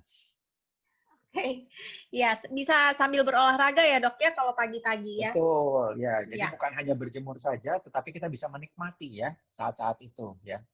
Ya, oke dok. Terima kasih. Yang selanjutnya dari Mbak Mona di Lombok. Maaf, dok, saya mau konsultasi tentang suami yang punya bawaan kolesterol tinggi. Lalu pola hidup dan pola makannya belum baik, rokok juga belum bisa lepas total, mudah stres, makan tidak teratur, tidak seimbang, suami sudah mulai gampang lelah, lemas, sering masuk angin. Nah, ini fenomena masuk angin nih, dok. Treatment apa yang Iya. bisa dilakukan ingin menua dengan sehat? Bilang aja sayang anak, Bapak mau melihat cucu atau enggak. Itu pertama kali kesadaran dulu yang kita berikan gitu loh. Kalau Papa mau umur tua, enggak apa-apa, umur mah di tangan Tuhan. Biasanya jawabannya begitu. Tapi Papa mau lihat enggak? Anak-anak ini kalau sarjana Bapak mau dampingin enggak? Kasih foto di situ, baru mikir dia. Biasanya di situ dia akan mulai tergugah. Biasa laki-laki itu paling nggak bisa memikirkan dirinya sendiri, tapi dia ingin menjadi hero. Udah jadi hero aja dia.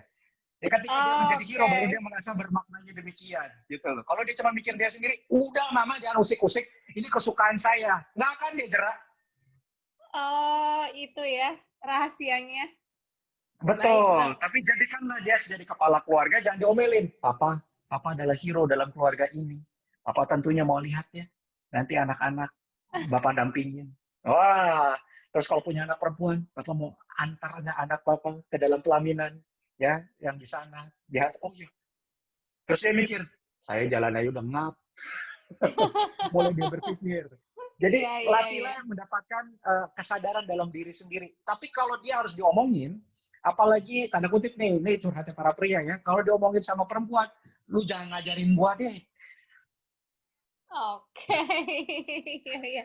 Jadi ini sih sebetulnya seni berkomunikasi juga ya, Dok ya, untuk bisa Betul. memunculkan motivasi dalam diri ya. Oke. Betul, betul. Ya, jadi Ya, kita tadi harapan kan kita lihat triggernya apa, mimpinya dia apa. Galilah mimpi dia, dan sebenarnya setiap para pria masih tetap mau jadi kepala keluarga dan hero bagi keluarganya. Gitu dia. Oke, baik. Terima kasih, Dok. Mudah-mudahan bermanfaat ya, Mbak Mona. Yang selanjutnya Ibu Amelia. Dok, bagaimana cara nafas yang baik dan efisien supaya oksigen sampai ke sel-sel terkecil? Nah, ini juga cara bernafas tuh banyak sekali yang memperkenalkan. Ada yang Buteyko, ada yang macam-macam, Dok. Gimana, Dok? Ya, itu berbagai macam. Memang unik sekali karena ternyata ilmu bernafas itu nenek moyang kita udah banyak sekali pelajarin kali ya, gitu ya. Tapi intinya begini, kita butuh keseimbangan antara tarik nafas dan buang nafas. Sebenarnya tubuh kita bisa setel sendiri. Maka itu kebanyakan prinsipnya dari pernafasan ini adalah membuang nafasnya. Jadi mengendalikan buang nafasnya panjang, ya. Sehingga ketika dia tarik nafas itu karena dibutuhkan. Paham? Jadi kita mulai menemukan sensor dari otak kita sama sel-sel di dalam tubuh kita. Ya. Terus coba kita lihat, kalau kita naik tangga dan kita tambahkan effort kita, gitu ya, atau kita lagi lari, itu kan nafas kita nggak usah tarik nafas, dia udah tarik sendiri. Karena dia butuh. Tetapi ketika kita relax, kita tendensinya maunya menarik nafas. Karena kita ingin hidup. Kalau kita takut, kita adalah menghembuskan nafas terakhir. Jadi kita takut sekali kita nggak nafas lagi. Jadi akhirnya kita narik nafas. Kita harus, ya ini kebanyakan adalah let it go. Nafas itu kita buang. Kemudian kita tarik nafas dan tariknya perlahan-lahan. Kita mencukupi diri kita sampai kita cukup, terus kemudian kita buang lagi. Nah, itu akan menemukan keseimbangan. Jadi kalau dalam kedokteran kita membutuhkan adalah keseimbangan antara ventilasi dengan perfusi. Keseimbangan antara tarik nafas dengan lajunya jantung yang menghantarkan darah. Maka kalau kita menemukan keseimbangan demikian, kita akan sampai. Ya, berbagai macam, jadi tarik nafas, kita buang. Minimal kita hitung lah. Kalau kita hitungnya sampai hitungan, taruhlah lebih dari 5. Banyak kan tergantung kecepatan. Jangan-jangan kalau kita hitungnya 1, 2, 3, 4, 5, ya itu cepat juga. Kalau itu kasih sampai 50 gitu. 1, 2, 3, 4, 5, 6, 7, 8, 9, 10, 11, 12, itu baru panjang dia. Mungkin akan tarik nafas lagi. Pokoknya kita membatasi kita dari kekhawatiran kita. Seringkali adalah ansietas. Orang ansietas adalah menjadi hyperventilation syndrome adalah mikir lagi kan, sesuatu yang nggak enak gitu loh. Nanti kita akan timbul rasa tidak nyaman. Ini yang menimbul kadang-kadang nafas kita menjadi tidak efektif. Itu yang kita pelajari dengan latihan pernapasan, termasuk juga latihan pernapasan dengan olah tubuh ya, seperti yoga dan lain-lain, itu menunjukkan postural, menemukan keseimbangan, equilibrium yang baru. Itu yang kita inginkan dari latihan pernapasan. Mungkin bisa bantu ya, bisa jelaskan dengan prinsipnya saja. Ya, terima kasih. Kalau cara tergantung gurunya siapa lah nanti. Oke. Baik, Dok. Yang selanjutnya dari Ibu Hani, apakah penyintas autoimun perlu mengkonsumsi suplemen anti-aging? Ya, sekarang anti-aging, nah ini yang tadi saya bilang, itu banyak misleading, karena itu jadi kayak, apa ya, sebuah jargon baru yang menarik secara marketing kali ya, dalam hal demikian. Jadi anti-aging itu kita mendapatkan banyakkan dan tadi, apakah ada kandungan anti-inflamasi atau antioksidan tidak di situ. Kalau dia ada antioksidan di sana, dan tubuh kita kurang dalam memberikan asupan ya, dalam diet kita berikan masukan gitu loh. Tapi harus dilihat juga ingredients-nya ya, yang cocok atau yang dari mana, processing-nya seperti apa. Nah, kadang-kadang antioksidan tapi processing-nya tidak baik, nggak, oksidannya udah hilang, kemampuan antioksidannya udah hilang duluan. Demikian yang saya bisa inikan ya. Baik, Dok. Yang selanjutnya dari Ibu Suryani, mungkin nggak sih, Dok, kalau kita tidak mengalami inflamasi, jadi maksudnya tanpa inflamasi anti-inflamasi terus gitu. Semuanya ya. Ya. Nanti di sorga kayaknya ya. Oke. Ya. Baiklah, amin. Terus kemudian ya, hukum under the sun-nya nggak memungkinkan itu terjadi gitu loh. Oke, baik. Yang selanjutnya, Ibu Tri Indrawati, apakah minuman herbal bisa memperburuk autoimun kita? Nah, ini nanti bisa Nah, masuk ke sesi herbal nih ya. Ada ya, sesinya nanti tanyain lagi sendiri. ke sesi herbal karena Iya. herbal itu kan berbagai macam. Seringkali ini jargon lagi nih yang kita paham. Jadi hikmatnya kadang-kadang kurang gitu ya. Nanti kita harus belajar lagi. Semua yang dari alam itu sebutnya herbal. Iya sih. Tapi herbal yang mana, processing yang mana, kontennya apa, isinya apa. Itu yang harus diperhatikan. Untuk belajarnya, nanti kita tunggu sesi berikutnya aja. Saya juga ikutan ya Iya. nanti. Oke, asik. Ada Dokter Theo, baik. Yang selanjutnya, Ibu Dwi Lestari, berapa menit olahraga untuk pasien rheumatoid arthritis usia di atas 50 tahun? Nah, Dok, ya. tadi olahraga tetap 30 menit ya, tapi kalau belum bisa 30 menit, mulai dari 15 menit. Ya, 15 menit bertahap sampai 30 menitan ya. 30 menitan kalau suka ya tambah sampai 40 menit silahkan. Nah, intensitasnya dan pilihan olahraganya, kalau ini mungkin kalau dia masih nyeri, saya sarankan sih konsultasi dulu sama orang rehab.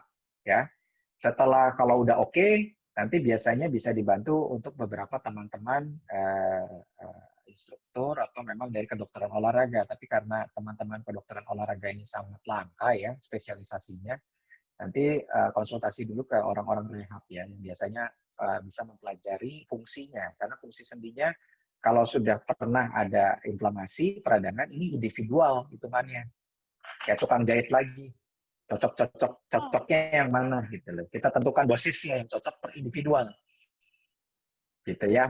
Oke, ya, baik. Yang selanjutnya Ibu Yulia Harinda, ini pertanyaannya seputar makanan. Nanti bisa bergabung di sesi tentang makanan ya, Ibu. Selanjutnya lagi Mbak Niti, Dok mau tanya, suami saya semua pola hidupnya sudah bagus, pola makan bagus, tapi kolesterol selalu tinggi. Kira-kira apa yang kurang ya, Dok? Sudah ke ahli gizi juga dan menurut ahli gizi sudah bagus pola makannya. Kira-kira bisa dari mana lagi Ya penyebab oke. kolesterol tinggi? Ya, kita lihat nanti mesti lihat, ini kayaknya konsultasi mesti dilihat lagi ya. Kolesterol itu seringkali orang hanya melihat kolesterol total. Tetapi kalau kita lihat lagi breakdown dari kolesterol itu ada kolesterol HDL dengan LDL. Kalau HDL-nya tinggi, sudahlah amankan itu berkahnya dia. Itu nanti tolong dilihat lagi ya. Tapi kalau kolesterol LDL-nya yang tinggi, ini yang jadi problem. Kita maunya LDL-nya setidaknya 130. Kalau mau bisa optimal, kita 100. Kalau dia sudah bisa sampai 100, oke. Ya, kita tinggal ningkatin adalah HDL-nya. Itu yang sering kali.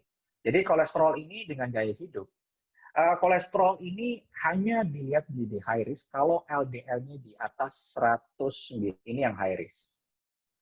Tapi di bawah itu jangan terlampau, saya notes-nya berkali-kali untuk sampaikan karena orang takutan sekali dengan angka saat ini. Pertahankan gaya hidupnya, kendalikan dan kontrol. Itu saja. Jadi nggak usah restrict dengan angkanya. Karena angkanya topnya adalah 150, 190 itu yang high risk. Kalau bisa antara 100 sampai 130, sudah pertahankan itu gaya hidupnya, ditingkatkan. Ya, kalau bisa lebih disiplin lagi. Gitu. Ya. Apakah butuh obat? Itu masih Kemudian membantu ya debatable. Mbak Niti. Oke, Ya. baik. Ya. Terima kasih dok. Yang selanjutnya dari Ibu Nuri Onri mau tanya gimana efektif untuk minum obat-obat lambung karena sering nyeri dan dikasih obat mah bermacam-macam nih. Bagaimana dok nih? Oh, Harus ini permasalahan klasik dari pasien-pasien dispepsia iya. ya, karena dispepsia itu ragamnya unik gitu. Jadi kadang-kadang cocok-cocokan, kadang-kadang ketemu dokternya aja udah sehat, bisa gitu. Karena ini mulai kita beresin dari permasalahan psikisnya sampai masalah fungsionalnya. Ya, obat-obatan mungkin polanya begitu saja, tetapi harus dikonsumsi ya sesuai dengan biasa kita target adalah per 1 minggu, 2 minggu, kita lihat target sampai 3 bulanan. Kebanyakan pasien-pasien lambung ini dokternya dokter shopping. Jadi pindah satu dokter ke dokter yang lain, minta ke sana nggak sembuh karena dia belum sampai target yang kita anggap, dia merasakan terus dokternya juga mungkin adalah biasanya adalah kurang empati ya karena bosan juga ketemunya keluhannya itu lagi gitu ya. Karena 1001 pertanyaan, ini timbul perasaan tidak enak. Saya sendiri juga pernah mengalami gangguan stres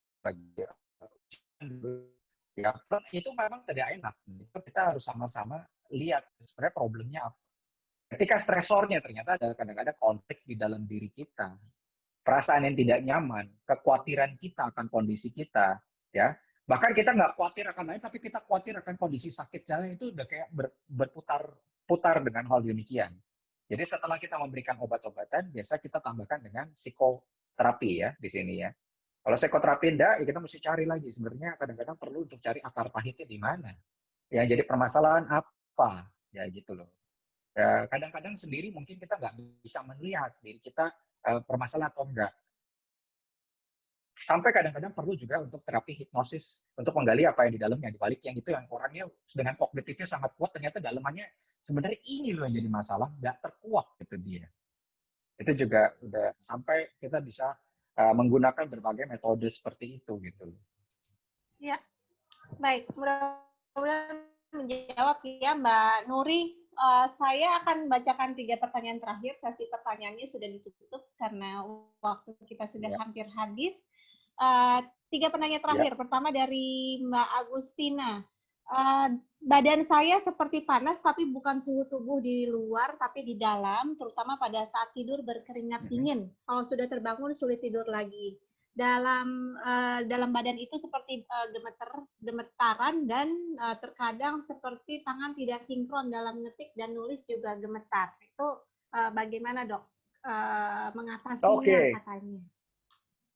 Satu, kalau lihat gejala begini, hampir semua penyakit dalam pasti akan memeriksakan kadar tiroid ya, gitu. Karena gemetar, tremor atau dia gangguan di saat malam hari dengan ini adalah kita khawatir adalah kadar hormon tiroid terlalu tinggi atau namanya hipertiroid, yaitu berbagai kondisi hipertiroid atau Graves itu adalah salah satu jenis autoimun. Nah itu harus dites dulu. Kalau itu tidak, berarti kita mulai lihat ini permasalahan dari apa ya gitu. Ada beberapa juga yang nampaknya bisa restless gitu ya. Itu mulai kita dikaji. Tapi nomor satu saya akan lihat hormon tiroidnya. Itu dulu sih. Ya, oke. Itu untuk jawaban Ibu Ratna juga ya, karena pertanyaannya mirip. Yang selanjutnya ada Mbak Niki. Saya mudah sesak nafas dan memang ada asma. Menurut ahli paru, jalur nafas saya memang lebih sempit dari jalur nafas orang pada umumnya. Jadi harus dijaga betul, jangan sampai alergi muncul supaya tidak memperparah sesak nafasnya. Pertanyaannya adalah olahraganya apa yang cocok dengan jalur nafas yang sempit ini, dok? Oke, ini jangan dipikirkan bahwa jalur nafas sempitnya benar-benar sempit begitu ya. Tetapi kalau orang asma ini bisa reversible, paham ya? Kondisinya reversible. Kalau dia tanpa serangan, dia seperti orang biasa ya. 80% akan seperti itu, kecuali yang asmanya sangat-sangat berat. Nah, ini latihan pernapasan, latihan olahraga, baik itu seperti kalau bisa berenang ya berenang karena ada latihan pernapasannya. Kalau bisa jogging ya silakan jogging, atau kita bisa latihan pernapasan seperti tai chi, yoga dan yang lain-lain, itu bisa dipergunakan gitu loh. Tetapi ini biasanya kadang-kadang yang sering kali konsep yang dilontarkan sama dokter sama pengertian yang dipahami oleh pasien, begitu dibilang jalur napasnya lebih sempit, ya pikir kayak pipa lebih sempit begitu. Padahal sebenarnya itu masih bisa melar karena itu ada faktor adaptasi. Kita inginkan ketika kita menarik nafas lebih, otot-otot dada kita akan teregang, itu akan membuat aliran masuk lebih baik. Itu aja di situ. Ya. Baik dok, terima kasih. Yang selanjutnya Ibu Titi Pancoro nih, kan kita teman-teman semua dibombardir dengan suplemen dok. Salah satunya nih Mbak yang paling sering ditanyakan adalah apakah SOP 100 plus bagus untuk autoimun katanya. Itu satu di antara suplemen yang lagi rajin banget membombardir ODAI nih, dok. Silakan. Betul, itu seringkali gini. Suplemen adalah tambahan, ya. Apakah suplemen satu ditambah suplemen yang lain ada ini, kita butuh bukti ilmiahnya ya, nanti kita bisa melakukan rekomendasi. Kalau dari empirical, ada beberapa juga orang mendapatkan manfaat. Kalau kita kaji, apakah semuanya mendapatkan manfaat atau tidak. Nah, ini kita perlu untuk lihat data ya sebenarnya ya. Sejauh ini kalau dirasakan, kan udah beli banyak kan kalau udah kena terlanjur membelinya karena kemakan iklan, ya silakan konsumsi. Terus kalau ada gejala, laporkan, gitu aja, gitu loh ya. Sejauh ini namanya suplemen itu adalah tambahan. Mesti tidak, ya. Kalau sudah beli, sayang kalau nggak dihabisin, ya. Tapi kalau ada gejala, konsultasikan, kita akan lihat apakah itu karena dari dampaknya atau bukan. Kalau ada perbaikan, ya mungkin kita bisa melakukan data kali ya, kita akan lihat lagi, oh ternyata dia bermakna, mungkin bisa dijadikan suatu rekomendasi. Gitu. Itu yang kita terus belajar ya, bukan berarti kita menafikan, oh jangan. Gitu. Belum ada cukup bukti untuk mengatakan iya atau tidak di sini. Sejauh itu maka masih dijadikan suplemen ya, rekomendasinya hanya suplemen. Nanti baru ada evidence recommendations, biasanya baru di situ. Kita para dokter itu biasanya kalau dalam praktek kita menunggu evidence recommendation-nya. Di luar itu kita hanya bisa menganjurkan sambil kita melakukan pemantauan ya. Karena kita akan melakukan beberapa parameter, ya kalau parameternya itu nampaknya baik, ya sudah, kita akan teliti lebih lanjut. Kalau kita punya datanya, kita akan publikasikan, kita akan pelajari bersama. Nanti kan akan direspon dari akademisi seluruh dunia gitu ya. Lihat, katanya bagus ya. Nanti dibilang, saya lakukan ternyata, nah itu kan ya kita bisa diskusi. Ya. Jadi jangan jadi korban buat sendiri. Tapi kalau untuk mendapatkan buat sendiri, kita lebih baik berhikmat ya. Ya, itu saja yang kita bisa sampaikan. Ya, menambahkan saja apa yang sudah disampaikan Dr. Theo, untuk SOP 100 atau produk-produk yang terkait, itu sudah pernah diulas di Instagram autoimun.id.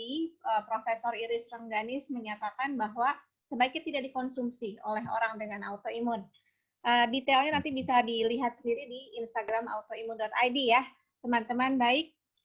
Ini ada pertanyaan dari Ibu Megawati tentang rheumatoid arthritis. Apakah boleh disuntik steroid untuk menghilangkan rasa sakit? Sepertinya bisa, tapi tergantung dokter yang merawat ya. Bagaimana dok? Betul.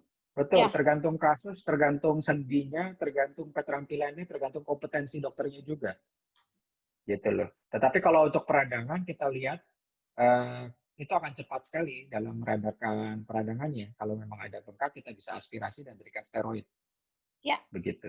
Lebih detail nanti Ibu Megawati bisa menyimak tentang nyeri pinggang pada autoimun, itu disampaikan oleh Dr. Laniati, seorang Dr. Lani sangat kompeten. Ya. Baik dok. Pertanyaan terakhir ini dok, ini ada Ibu Katrin yang sedang menyusui. Usia 12 bulan tersebut mempengaruhi kualitas ASI. Karena dari kelahiran, lahir kenaikan kenaikan apa? Berat badan? Sorry. Berat badannya irit. Kenaikan berat badannya kenapa?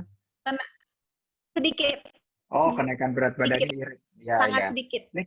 Leaky gut ini suatu fenomena baru buat kami juga ya. Jadi kadang-kadang barangnya juga nggak jelas, kriteria diagnosisnya juga masih abu-abu gitu ya. Dia lakukan kolonoskopi, hasilnya normal-normal aja, tapi fenomenanya ada. Nah ini kan memang ada dasarnya adanya informasi di dalam usus ya. Nah ini biasanya kita akan mencermati dengan dia diary ya, food diary, kita lihat. Nanti mungkin kita akan FODMAPs diets-nya yang itu, yang kita bisa lihat ya, dietary-nya. Tapi nggak semua orang satu sama, gitu. Ini suatu individual sekali. Tetapi kalau ada gangguan dalam asupan nutrisi, pasti akan berdampak sekali terhadap ASI-nya, ya. Terutama kadang-kadang mending ke dokternya, ya. Baru kita lihat, memang benar-benar nggak semua dokter juga mengakui adanya leaky gut, gitu ya. Beberapa ini harus very individualized dan lihat ya. Jadi protein harus dapat dengan keseimbangan ya. Walaupun nanti sumber proteinnya mungkin bisa dikonsultasikan. Kita dapetin dari mana? Ada yang menimbulkan peradangan, ada yang tidak. Cocok-cocokan kan itu dalam arti respon dalam tubuh kita, termasuk microbiomnya. Karena alat ukur kita untuk mendeteksi akan hal ini belum ada satupun yang baku. Ini yang kita bisa sampaikan. Baik dok, terima kasih banyak.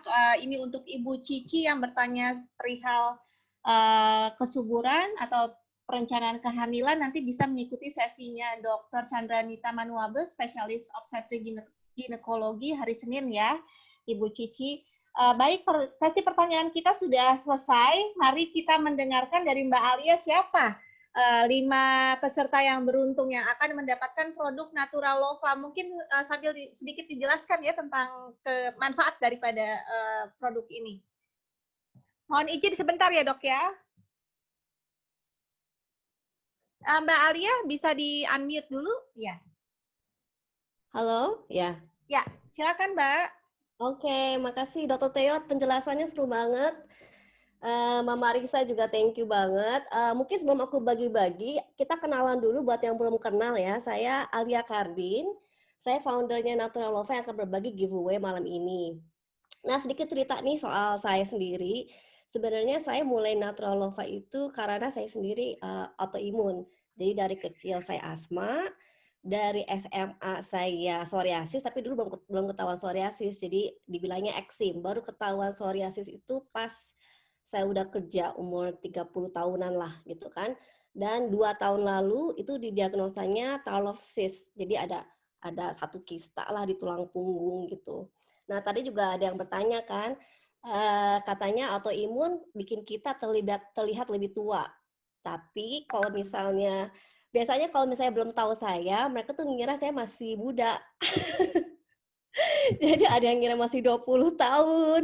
Beneran loh ini. Ini kayak lightingnya nggak bagus sih. Kalau ketemu aslinya tuh ada yang paling mentoknya tuh 30 tahun loh.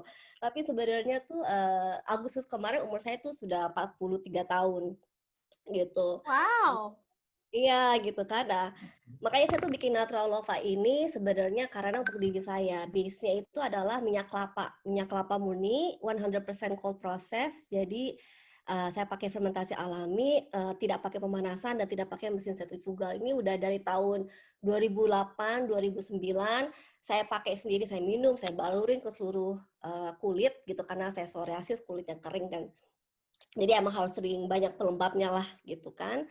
Nah, bulan ini saya ngeluncurin rangkaian produk anti-aging ceritanya. Namanya Elixir of Youth. Jadi kan banyak yang nanya, Alia kok kamu kelihatan muda terus sih, sebenarnya apa sih rahasianya?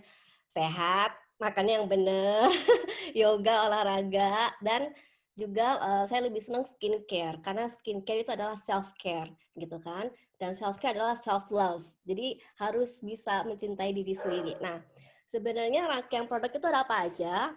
Nanti aku akan kasih 5 giveaway, 5 paket giveaway itu ada 4 produk gitu. Jadi yang pertama itu ada brightening face mist. Ini kelihatan nggak ya? Jadi brightening face mist ini isinya tuh 80% Bulgarian rose water, jadi air mawar. Terus ada 3% niacinamide. Niacinamide ini vitamin B3. Jadi fungsinya itu untuk memperkuat lapisan kulit supaya dia tetap lembab dan mengurangi kerutan. Juga bagus buat yang jerawat sebenarnya karena dia bisa meregulasi sistem sebum atau perminyakan di kulit gitu kan. Dan juga ada papaya ekstrak. Nah, ekstrak papaya ini fungsinya untuk mencerahkan. Jadi kita pakai si brightening mist-nya itu setelah mandi. Habis itu, sebelumnya saya ada Elixir of Youth Gentle Eye and Makeup Cleansing. Ini isinya 100% EVCO atau Extra Virgin Coconut Oil dari Natural Lova. Jadi biasanya kalau saya pakai makeup, nih saya nggak pakai makeup hari ini, malam ini, tapi kalau saya pakai makeup, saya ngebersihnya selalu pakai minyak kelapa. Jadi cuma ditetesin di muka, terus dilap aja pakai dipijit-pijit terus dilap pakai kapas gitu, habis itu dibilas pakai air. Udah, that's it gitu. I don't need anything else gitu. Itu yang kedua. Terus lalu ada ini best sellernya kita nih sebenarnya. Jadi dari sejak aku luncurin ini udah sering banget sold out. Ini face serum. Jadi anti-aging and tightening face serum. Jadi bahan dasarnya itu adalah organic argan oil dan rosehip oil. Lalu saya pakai essential oils-nya adalah organic frankincense essential oils dan ada beberapa blend essential oils yang lain. Ini sebenarnya cukup sedikit aja, lalu kita taruh di muka, kita tepuk-tepuk di seluruh muka. Ini sekaligus untuk memperlancar peredaran darahnya di situ. Biasanya tuh udah ada beberapa testimoni dalam waktu 1 malam atau 2 malam tuh udah langsung berasa efeknya seperti langsung jadi kayak berasa kencang gitu kan. Nah, nanti yang menang, ada 5 orang pemenang itu akan dapat semuanya. Ada 4 produk ini, tapi bentuknya ini kan yang full set, bentuknya dalam bentuk mini gitu. Oke, jadi tadi aku udah perhatiin banyak banget pertanyaannya bagus-bagus. Terus ada 5 orang pemenang. Yang pemenang nomor 1 Ibu Reta dari Depok yang bertanya soal laparoskopi ya. Gitu Ibu Reta. Nanti kalau bisa dapat 1 paketnya, nanti saya minta alamatnya. Lalu ada Zafi Tasik dari Tasik yang bertanya soal marah-marah itu apakah bisa mematikan sel otak? Itu karena saya pikir ya untuk bisa mengurangi inflamasi dalam tubuh supaya tetap awet muda, kita juga harus memperhatikan emosi kita gitu kan, supaya tetap tenang, bahagia gitu kan. Terus ini kayaknya jauh ya dari Mona Lombok ya, dari Lombok yang suaminya tadi sering masuk angin gitu. Jadi nanti kita akan kirim ke sana. Lalu ada Mbak Yulia Harinda, karena saya lihat tadi psoriasis juga, jadi sama dengan saya. Jadi semoga nanti bisa berguna paketnya. Lalu juga ada Mbak Nipi karena dia nanya sampai 2 kali gitu. 1 buat suaminya, 1 lagi buat dirinya sendiri dan juga sama-sama asma gitu. Iya, Dokter Theo, kok kita namanya nggak masuk ya? Kita berdua. Kita udah nunggu-nunggu nih dari tadi. Berarti kita kurang beruntung. Oke. Baik. Ya. Iya, Mbak Alia berarti nanti semua pemenang ini bisa menghubungi Mbak Alia aja ya di Instagram Naturalova gitu ya? Ya boleh, nanti bisa follow di Instagramnya natura.lova. Nanti saya tulis di. Mbak Alia, ya? Mbak Alia boleh ngeting itu yang kelapanya? Sorry, kenapa nggak jelas? Yang kelapanya, kelapa. Oh, Yang extra virgin coconut oil. Ya. Kenapa? Ya, itu yang kami banyak rekomendasikan karena pasien-pasien kami itu yang diabetes, yang aging itu paling banyak itu serosis kutisnya. Apa kutisnya? Oh iya, ibu saya tuh diabetes. Nah, itu. Oke, baik ya. Itu saya rekomendasikan aja ke Mbak Alia nanti ya. Iya. Tolong Mbak Alia. Mbak Alia tolong dikirim buat Dokter Theo. Ya, boleh. Ya itu. Oke. Iya, baik. Saya mau baiklah, kita sudah masuk ke penghujung acara. Saya mengucapkan selamat kepada para pemenang. Terima kasih juga kepada Mbak Alia yang sudah mendukung kegiatan ini.